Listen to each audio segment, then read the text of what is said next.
दर्शकवृन्द नमस्कार। कार्यक्रम सुरक्षित नेपालको नयाँ श्रृङ्खलामा यहाँलाई हार्दिक स्वागत छ। म किशोर निरौला।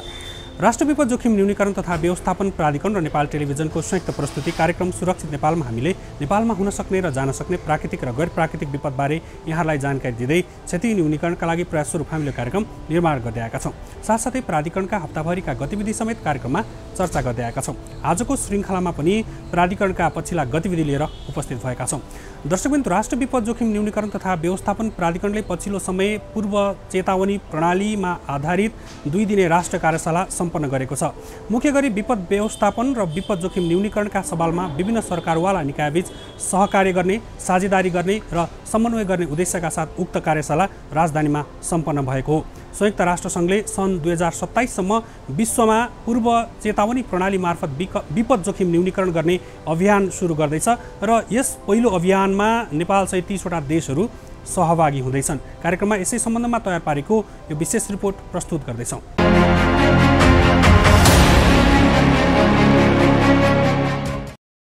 विपद जोखिम न्यूनीकरणका लागि पूर्व चेतावनी प्रणाली विषयक 2 दिने राष्ट्र कार्यशाला काठमाडौँमा सम्पन्न भएको छ। नेपालमा हुन सक्ने बहुप्रकोपीय जोखिम न्यूनीकरणका लागि सरकारवाला निकायसँग छलफल तथा अन्तर्क्रिया गर्ने उद्देश्यले उक्त कार्यशाला राष्ट्र विपद जोखिम न्यूनीकरण तथा व्यवस्थापन प्राधिकरणले आयोजना गरेको थियो। उक्त कार्यशालामा सहभागीहरूले विपद जोखिम न्यूनीकरण तथा व्यवस्थापनसँग सम्बन्धित नेपाल सरकारका अधिकारीहरू, विभिन्न राष्ट्रसङ्घीय निकायका प्रतिनिधिहरू एवं विज्ञहरूले विपद जोखिमबाट जनधनको क्षति न्यूनीकरण गर्न सबैका लागि पूर्व सूचना प्रणाली महत्त्वपूर्ण हुने बताउनु भएको थियो। उहाँहरूले सबैका लागि पूर्व सूचनालाई 4 वटै आधार स्तम्भमा राखेर कार्यान्वयनको विद्यमान अवस्थाको पुनरावलोकन र लेखाजोखा गर्न राष्ट्र कार्यशालामा धारणा राख्नु भएको थियो। जलवायु परिवर्तनले गर्दा हामीले थप मार खेपिरहनु परेको छ।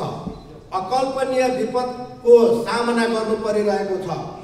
यस अवस्थामा फरक फरक भाषा, सांस्कृतिक मान्यता र अवस्थाका मानिसहरूका बीच लागि बोधगम्य हुने गरी पूर्व सूचनाको प्रणाली कस्तो हुनुपर्छ, आज त हाम्रो अवस्था के छ, यसमा कस्तो भूमिका हुन सक्छ, लेखाजोखा गर्न आवश्यक भएको छ। सन् 2027 सम्ममा सबैका लागि पूर्व सूचनाको सुरक्षा उपलब्ध गराउने अभियानको संयुक्त राष्ट्रसङ्घीय आह्वान कार्यान्वयन गर्न हामीले हाम्रो मार्गचित्र बनाउनु पर्नेछ। हामी हाम्रो 16औं आवधिक योजना तर्जुमाको प्रक्रियामा पनि रहेका छौँ। यस परिवेशमा 2 दिने यो कार्यशालाको मुख्य उद्देश्य सबैका लागि पूर्व सूचना प्रणालीका 4 वटै पिलरहरूको कार्यान्वयन, अवस्थाको पुनरावलोकन र लेखाजोखा गर्ने, यो प्रणालीलाई सुदृढ बनाउन विद्यमान तथा भावी अभियानहरूका सरकारवालाहरू पहिचान गर्नु र सरकारवालाहरूको प्रतिबद्धता प्राप्त गर्नु, सबै सरकारवालाहरूको इफोर्टलाई राष्ट्रिय तथा स्थानीय तहसम्म जोड्न आवश्यक राष्ट्रिय संयन्त्रलाई सुदृढ बनाउनु, सबैका लागि पूर्व सूचनालाई राष्ट्रिय प्राथमिकताको कार्यका रूपमा राष्ट्रिय सूचना प्रणालीको क्षमता विकास गर्न तथा यसका विद्यमान चुनौतीहरूको पहिचान गरी प्राथमिकताका साथ यी चुनौतीहरूलाई सम्बोधन गर्न आवश्यक क्रियाकलापहरूको पहिचान गर्नु तथा सबैका लागि पूर्व सूचनाको राष्ट्रिय मार्गचित्र 2023-2027 तय गर्न सरकारवालाहरूसँग प्राविधिक सहायता, स्रोतको दीर्घकालीन सहयोगको सल्लाह र सुझाव प्राप्त गर्नु रहेको छ। कार्यशालाको उद्घाटन सत्रमा आफ्नो मन्तव्य राख्नुहुँदै संयुक्त राष्ट्रसङ्घका नेपाल आवासीय संयोजक हाना सिङ्गर हेम्डीले विगत 50 वर्षमा विपद जलवायुको कारण 20 लाख मानिसहरूको मृत्यु भएको र मृत्यु हुने मध्ये 90% विकासशील राष्ट्रका नागरिकहरू रहेको उल्लेख गर्दै नेपालको पूर्व सूचना प्रणाली सुदृढीकरणका लागि सबै सरकारवाला बीच सहकार्य हुने विश्वास व्यक्त गर्नुभयो। नेपालको यस्तो प्रयासमा राष्ट्रसङ्घका तर्फबाट पर्याप्त सहयोग हुने समेत उहाँले विश्वास दिलाउनु भएको थियो। This catastrophe one needs to put in mind how early preparedness and early warning really can save thousands of lives.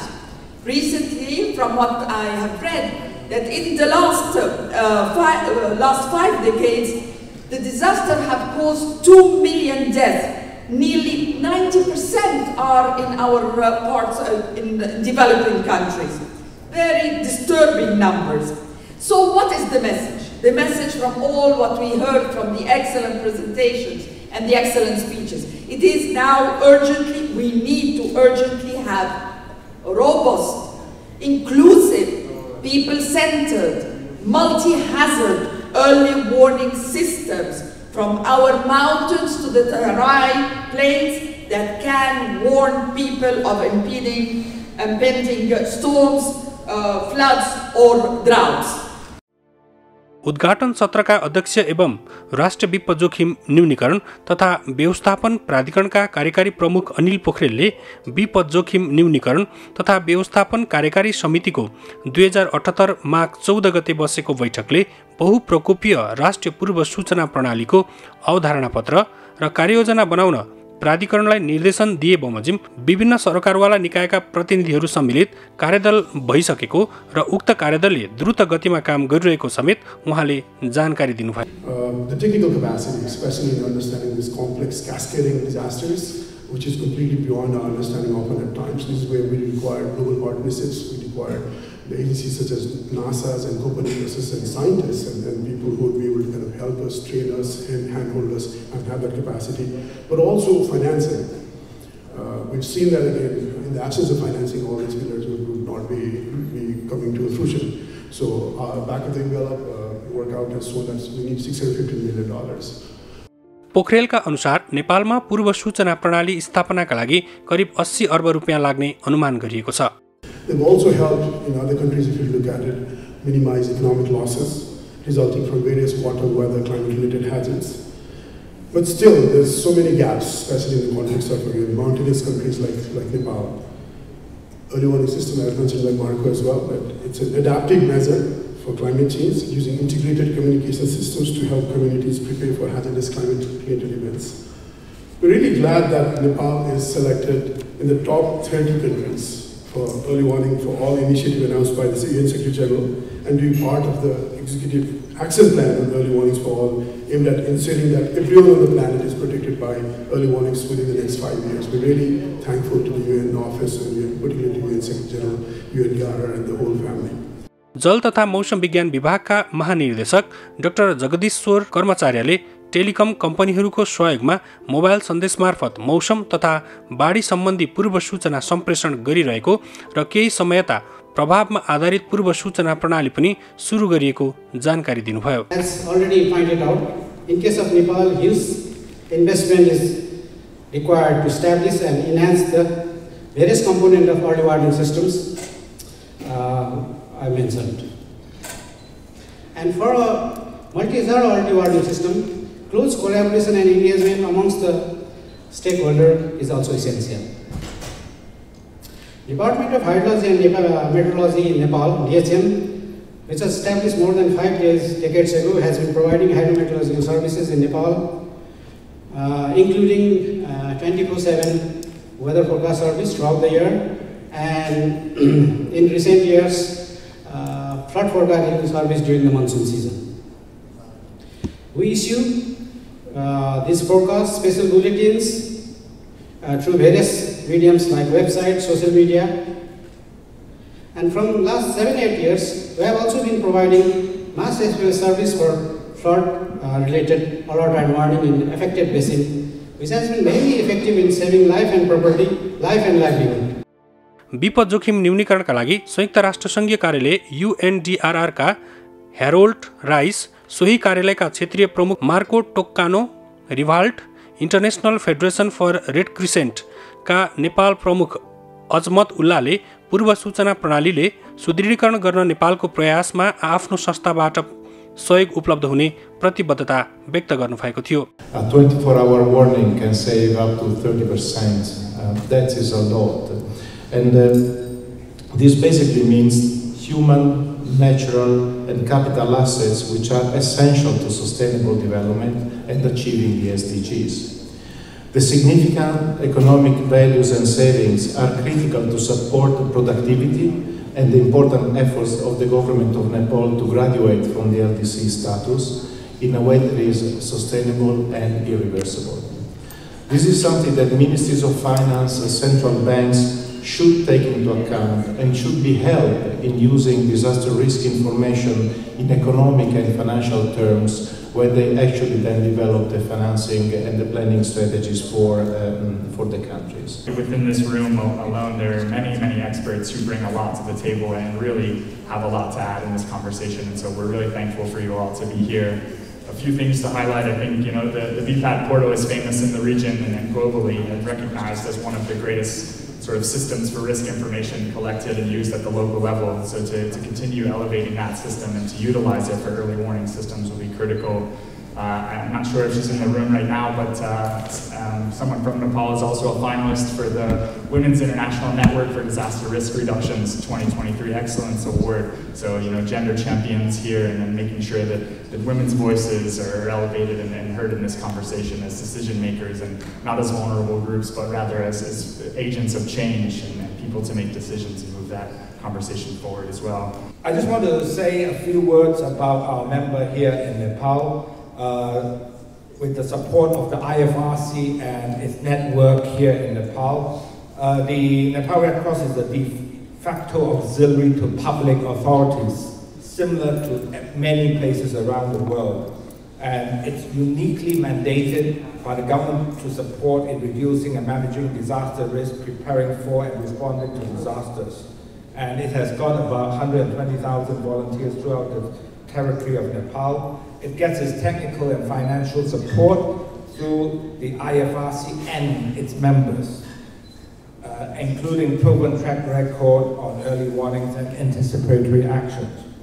The IFRC calls for a whole-of-society approach to early warning and early action, where we have a role to play, and first and foremost the communities at risk.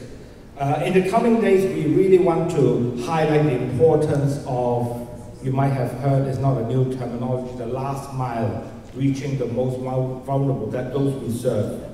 कार्यशालाका उद्देश्यहरूमा पूर्व सूचना प्रणालीलाई सुदृढ बनाउने, विद्यमान तथा भावी सरकारवालाहरूको पहिचान गर्नु, सरकारवालाहरूको प्रतिबद्धता प्राप्त गर्नु, सबै सरकारवालाको प्रयासलाई राष्ट्रिय तथा स्थानीय तहसम्म जोड्न आवश्यक राष्ट्रिय संयन्त्रलाई सुदृढ बनाउनु रहेको छ। हामीहरुको त्यो चारवटै पिलरका कुराहरू गरेका कामहरू चाहिँ एउटै ठाउँमा ल्याउन पर्छ भनेर, एउटै प्लेटफर्ममा ल्याउनु पर्छ भनेर चाहिँ हाम्रो विपद पोर्टल भन्ने एउटा पोर्टल छ।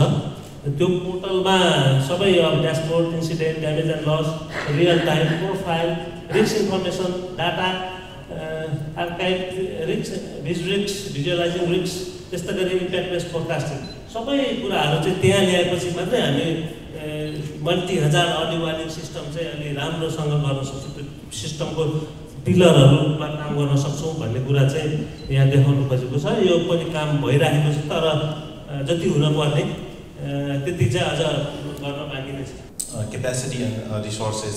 A lot of data sets were discussed with different ministries and departments to bring synergies in data sets, and at least some of the data sets like hospital data sets or health data sets are linked between two agencies like Ministry of Health and NDRMS portal. त्यसैगरी सबैका लागि पूर्व सूचनालाई राष्ट्रिय प्राथमिकताको कार्यका रूपमा राष्ट्रिय सूचना प्रणालीको क्षमता विकास गर्न तथा यसका विद्यमान चुनौतीहरूको पहिचान गरी प्राथमिकताका साथै चुनौतीहरूलाई सम्बोधन गर्न आवश्यक क्रियाकलापको पहिचान गर्नु तथा सबैका लागि पूर्व सूचनाको राष्ट्रिय मार्गचित्र सन् 2023 देखि 2027 तय गर्न सरकारवालाहरूसँग प्राविधिक सहायता स्रोतको दीर्घकालीन सहयोग प्राप्त गर्नु कार्यशालाको मुख्य उद्देश्य रहेको छ। कार्यशालाको पहिलो दिन 4वटा आधार स्तम्भको लागि एक-एकवटा सत्रहरू सञ्चालन भएका छन्। कार्यशालाको पहिलो प्यानल छलफलमा विपद जोखिम ज्ञान, दोस्रो सत्रमा पर्यवेक्षण र पूर्व अनुमान, तेस्रो सत्रमा जोखिम जानकारी लक्षित वर्गसम्म बुझिने र कार्यान्वयन योग्य सञ्चार एवं चौथो सत्रमा पूर्व तयारी र प्रतिक्रियामाथि विज्ञहरूले राय राख्नु भएको थियो। पूर्व चेतावनी प्रणाली हामी चाहिँ के भने लर्निङ बाइ डुइङको फेजमा छौँ हैन। कतिपय कुराहरू जस्तै पूर्व चेतावनी प्रणालीमा अलिकति समय पनि लाग्छ। हामीले इम्पेरिकल एभिडेन्सहरू फिल्डबाटै चाहिँ के भनेदेखि हामीले प्र्याक्टिकल्ली काम गरेर त्यसबाट चाहिँ एभिडेन्सहरू जेनेरेट गरेर अरू ठाउँमा चाहिँ रेप्लिकेसन गर्न सकिन्छ, गर्न सकिँदैन भनेर पनि हेर्नुपर्ने हुन्छ। र अनि यसको विश्वसनीयता बढाउनु पर्यो। त्यसपछि चाहिँ कम्युनिटीले त्यसको चाहिँ यो ओनरसिप त्यसमा लिनु पर्यो हैन। त्यसैले गर्दाखेरि अब यो अलिकति समय चाहिँ लाग्छ होइन। यो हामी अझ मल्टी हजार्डको कुरा गरेर छौँ, बहुप्रकोपको कुराहरू गर्दाखेरि चाहिँ अब विभिन्न प्रकोपहरूलाई चाहिँ लिनुपर्ने हुन्छ र यसमा अब विभिन्न प्रविधिहरू चाहिँ पछिल्लो समयमा चाहिँ विकसित भएको छ। विभिन्न प्रविधिहरूलाई चाहिँ हामीले कसरी यसलाई चाहिँ एउटै चाहिँ के भने जुन सूचना प्रणालीबाट समुदायसँग चाहिँ सूचना दिएर जनधन क्षतिलाई न्यूनीकरण गर्न सकिन्छ भने त्यसमा चाहिँ काम गर्नुपर्नेछ। त्यसको लागि विभिन्न प्रयासहरू भइरहेछन् र अब अहिले नै मैले भनिहालेँ जस्तै यो भूकम्प जस्तो चाहिँ पूर्व चेतावनी प्रणालीको हामीले कुरा गर्ने हो भने यो कतिपय त्यो टेक्नोलोजी टेस्ट गर्दाखेरि फेरि भूकम्पै आउनुपर्छ र चाहिँ के मात्रै त्यसलाई चाहिँ रिफाइन गर्दै जान सकिन्छ। त्यस कारणले गर्दाखेरि तुरुन्तै हुने कुरा पनि होइन, समय लाग्न सक्छ। तर चाहिँ के भने हामीले अहिले चाहिँ गरिरहेको चाहिँ बाढी पहिरो डुबान होइन, यसमा चाहिँ एकदमै राम्रो नतिजाहरू आइरहेछ। यसलाई चाहिँ प्रमोसन गर्दै लानुपर्छ र यसलाई चाहिँ अलिक व्यापक बनाउँदै यो चाहिँ हामी सिक्दै व्यापक बनाउँदै लानुपर्छ र यस्तो किसिमको कार्यशालाहरूले चाहिँ हामीले गरेका गुड प्र्याक्टिसेसहरू लेसन लर्नहरूलाई चाहिँ एक ठाउँमा ल्याएर अनि त्यो सिकाइलाई अझ चाहिँ राम्रोसँग आदान प्रदान गर्ने एउटा प्लेटफर्मको रूपमा काम गर्छ। विज्ञहरूका अनुसार 24 घण्टा अगाडि पूर्व सूचना उपलब्ध गराउँदा करिब 30% जोखिम न्यूनीकरण हुन सक्छ। संयुक्त राष्ट्रसङ्घका महासचिव एन्टोनियो गुटेरसले सन् 2027 सम्म विषम मौसम तथा जलवायुजन्य घटनाहरूबाट पृथ्वीमा रहेका सबै नागरिकलाई जोगाउन पूर्व सूचना प्रणाली विस्तार गर्ने पहल कदमीको गत वर्ष घोषणा गर्नुभएको थियो। यो कार्यक्रमका लागि पहिलो चरणमा नेपाल लगायत 30 राष्ट्रहरू छनौटमा परेका छन्। विगत 4-5 वर्ष यताको चाहिँ तथ्याङ्कलाई हेर्नुभयो भने हाम्रोमा जुन बाढी डुबानबाट मान्छेको जुन मृत्यु हुन्थ्यो, जनधनको क्षति हुन्थ्यो, त्यो चाहिँ एकदम घटेर गएको छ। त्यसको लागि त्यो चाहिँ किन भएको भन्दाखेरि चाहिँ पूर्व चेतावनी प्रणालीमा हामीले चाहिँ खर्च गरेको कारणले गर्दाखेरि त्यो चाहिँ जनधनको क्षति न्यूनीकरण भएको हो र अब त्यो झन्डै 40% जति चाहिँ घटेको छ। तर चाहिँ के भने अब पहिरोबाट चाहिँ फेरि चाहिँ त्यो मृत्युदर बढिरहेछ, जनधन क्षति बढिरहेछ। तर पूर्व चेतावनी प्रणाली चाहिँ बाढी पहिरो होइन डुबान यस्तै गरेर चाहिँ इभन भूकम्पको पनि पूर्व चेतावनी प्रणाली हामीसँग छ। त्यस कारण पूर्व चेतावनी प्रणालीलाई हामीले राम्रोसँग प्रयोग गर्न सक्यो भनेदेखि चाहिँ पूर्व चेतावनी प्रणालीको माध्यमबाट जनधनको क्षति चाहिँ व्यापक रूपमा न्यूनीकरण गर्न सकिन्छ भन्ने तथ्याङ्कले पनि देखाएको छ। त्यस कारणले गर्दाखेरि यहाँ विभिन्न सरकारवालाहरूले आफ्नो ठाउँबाट योगदान दिएका छन् र उहाँहरूले चाहिँ गरेका कुराहरू के छन् र अबको दिनहरूमा कस्ता कुराहरू चाहिँ गर्दाखेरि यसले चाहिँ जनधनको क्षति न्यूनीकरण गर्न सकिन्छ पूर्व चेतावनी प्रणालीको माध्यमबाट भनेर चाहिँ सबैको चाहिँ एउटा भोइसहरूलाई कलेक्टिभली चाहिँ छलफल गरौँ र त्यसबाट एउटा निचोड निकालौँ भनेर पनि यो कार्यक्रमको चाहिँ आयोजना गरिएको हो। र पूर्व चेतावनी प्रणालीलाई चाहिँ अलिकति हामीले यसमा चाहिँ इन्भेस्ट गऱ्यौँ र यसलाई चाहिँ हामीले प्रमोट गर्न सक्यौँ भने चाहिँ यो थोरै लागतमा हामीले व्यापक जनधनको क्षति न्यूनीकरण गर्न सकिन्छ र यस्तो कार्यक्रमहरूलाई चाहिँ हामीले चाहिँ प्रमोसन गर्नुपर्छ। यो गभर्मेन्टले सायद यही चाहिँ धारणा छ। कार्यशाला आयोजना गर्न प्राधिकरणलाई संयुक्त राष्ट्रसङ्घको नेपाल कार्यालय UNDRR, IFRC, international telecommunication union, world meteorological अर्गनाइजेसनले प्राविधिक सहयोग गरेका छन्। कार्यक्रममा नेपाल सरकारका विभिन्न मन्त्रालय तथा निकायहरूका अधिकारी, प्रदेश तथा स्थानीय तहका प्रतिनिधिहरू, राष्ट्रसङ्घीय निकायका साथै मानवीय क्षेत्रमा काम गर्ने साझेदार संस्थाका प्रमुख तथा प्रतिनिधिहरू, अध्येताहरू एवं शैक्षणिक समूहका प्रतिनिधिहरूको समेत उपस्थिति रहेको थियो।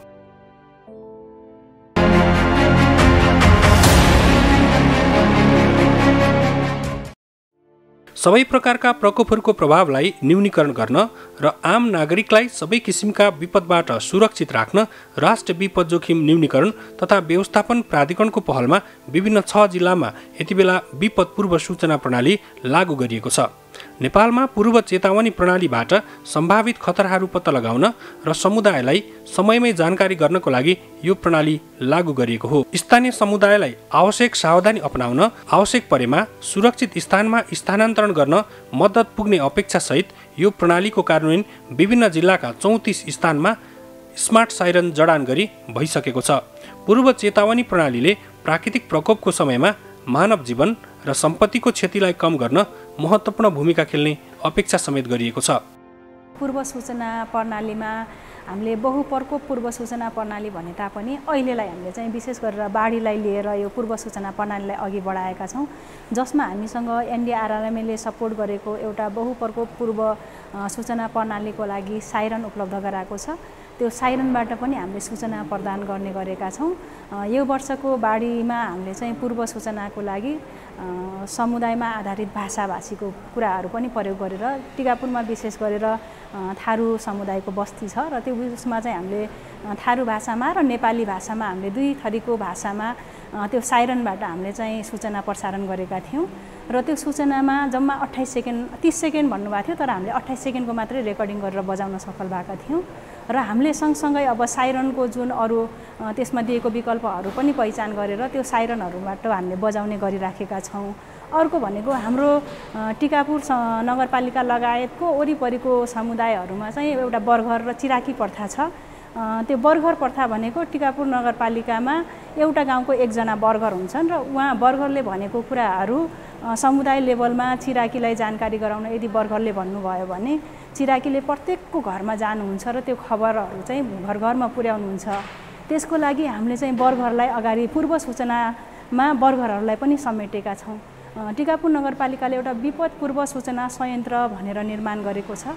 त्यसमा बर्घर, चिराकी, स्वास्थ्य स्वयंसेविका, त्यसपछि अब समुदायमा आधारित सङ्घ संस्थाहरू होलान्, पालिकासँग आबद्ध सङ्घ संस्था, ओडा भइहाल्यो र सरकारी कार्यालयहरूसँग हामी आबद्ध गरेर सबैको एउटा समुदाय लेभलदेखि लिएर केन्द्र नगरसम्मको र पालिकाले जिल्ला र अब प्रदेशसम्मको र अब एनडिआरआरएमको त्यो एउटा सञ्जाल बनाएको छ यो सम्पर्क नम्बर सहितको र त्यसमा हामीले चाहिँ कसलाई कुन बेला सूचना प्रदान गर्दा पर्छ भनेर त्यो पहिल्यै एउटा तयारी गरेका हुन्छौँ र हामीले एसएमएस सिस्टमबाट पनि पूर्व सूचनाहरू समुदाय लेभलमा पुर्याउने गर्छौँ। प्राधिकरणले स्थानीय तह र अन्तर्राष्ट्रिय साझेदार निकाय आदिको सहकार्यमा बाँके, बर्दिया, कैलाली, कञ्चनपुर लगायतका जिल्लामा यो प्रणाली लागू गरिसकेको छ। बाढी पूर्व अनुमान र पूर्व चेतावनी प्रणालीले समयमै भरपर्दो जानकारी दिने हुँदा जोखिममा रहेका समुदाय तथा व्यक्तिहरूको जीवन रक्षामा महत्त्वपूर्ण भूमिका खेलिरहेको छ। आम नागरिकको अमूल्य जीवन र सम्पत्ति बचाउन योगदान समेत गरिरहेको छ। उच्च जोखिममा रहेका समुदायका लागि धेरै नै प्रभावकारी देखिएको छ भने पूर्व सूचना प्रणाली स्थापना भई कार्यान्वयन भएको स्थानहरूमा धनजनको क्षति कमी भएको प्रमाणित समेत भइसकेको छ। पहिलाको सूचनाहरू मिल्थेन, जस्तै पानी पर्छ भनेर सूचना आइसकेपछि घाम लाग्ने गर्थ्यो र मैले आफैले पनि अब दसैँ बिदा पनि परेको थियो यस्तो बेला अब बेमौसमी यो कहाँ बाढी आउँछ र भनेर हामीले त्यसलाई अलिकति लापरवाही गऱ्यौँ, सूचनाहरू बजाएनौँ, जानकारी पनि गराएनौँ र ठ्याक्कै सूचना आउनु र त्यो मिल्नु त्यसपछि अब टिकापुर नगरपालिकामा ठुलै बाढी आयो, एउटा ओडा नै पुरै तहस नहस भएको अवस्था थियो। त्यसपछि त्यो सूचना मिलिसकेपछि अर्को वर्षको सूचनामा चाहिँ सबैजनाले ओहो सूचना चाहिँ मिल्ने रहेछ, त्यो सूचना चाहिँ हामीले अब गाउँ गाउँमा अवेरनेसको प्रोग्राम गर्दाखेरि यो सूचना डिएचएमले दिएको सूचना यो थियो, पहिला बहिर्गमन गएको सूचना पनि आइसकेको थियो, फेरि आयो नेपालमा मनसुन भित्रियो भन्ने सूचना पनि हामीले हेऱ्यौँ तर हामीले त्यसलाई विश्वास नगर्दाखेरि यो क्षति बेहोर्नु पर्यो भनिसकेपछि हामीले 2079 देखि नै एकदम यो पूर्व सूचनालाई प्रभावकारी रूपमा अगाडि बढाउने समुदायमा लेभलमा नै हामीले यो पूर्व सूचनाको जानकारी गराउने काम गऱ्यौँ र त्यो पूर्व सूचना प्रणाली एकातिर त्यो सूचना हेर्दा र मिल्ने चाहिँ एकदम मिल्दोजुल्दो भएको हुनाले सबैले विश्वास गर्नुहुन्छ र अहिले चाहिँ उहाँहरूले जब 3 दिनको सूचना पाउनुहुन्छ 3 दिनको सूचना पाउने बित्तिकै उहाँहरूले हामीलाई नै फोन गरिराख्नुहुन्छ समुदायबाट के गर्नुपर्छ त अब भनेर। त्यसपछि हामीले चाहिँ घन्टा घन्टामा पनि अपडेट भइरहेको छौँ, इन्टरनेट एक्सेस भएको ठाउँमा बस्ने भएको हुनाले र कुन समुदायलाई अब नदीको अवस्था हेरेर चाहिँ कसरी लैजाने भनेर तयारी अवस्थामा बस्छौँ। नेपालमा विपद व्यवस्थापनमा विभिन्न समस्याहरू रहने गरेका छन्।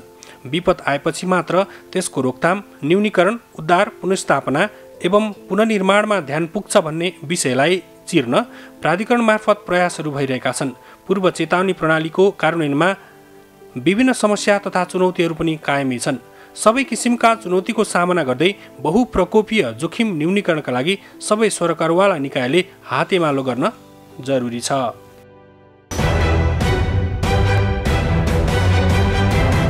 दर्शकबिन, प्राधिकरण मार्फत पूर्व चेतावनी प्रणाली लागू गर्नका लागि विभिन्न कार्यदल गठन गरेर यति बेला यस कार्यलाई द्रुत गतिमा अगाडि सारिएको छ भने प्राधिकरणले यो बहुप्रकोपीय पूर्व चेतावनी प्रणाली लागू गर्नको लागि नेपालमा 80 अर्ब रुपियाँ लाग्ने अनुमान समेत गरेको छ। हस्त दर्शकबिन, आजको कार्यक्रमबाट हामी सबै बिदा चाहन्छौँ। अर्को साता नयाँ विषयवस्तुका साथ यहाँहरूमा उपस्थित हुने नै छौँ। त्यतिन्जेल यहाँहरू नेपाल टेलिभिजन हेर्दै गर्नुहोला। नमस्कार।